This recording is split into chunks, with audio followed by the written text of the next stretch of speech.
First, I will demonstrate according to YCB level 1.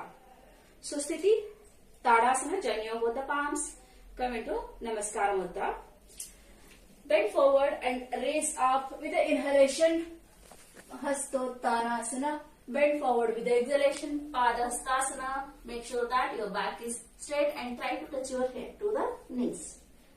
Take your right leg back with the inhalation, stretch your toes out.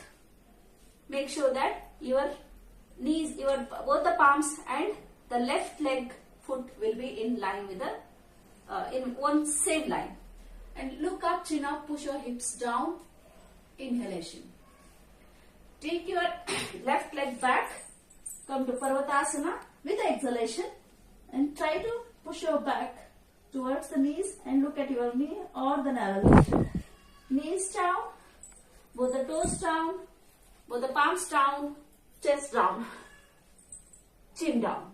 Come to Ashtanga Namaskara. Inhale and exhale. Hold the breathing. Kumbhaka, Bahya Kumbhaka.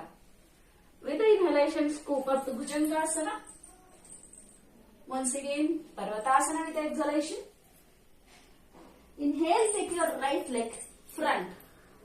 Asva Sanchalanasana.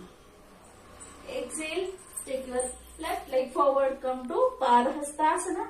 Raise your hands up, Hastottanasana with the inhalation. Come back to Sthiti, Pranamasana. Breathe normally.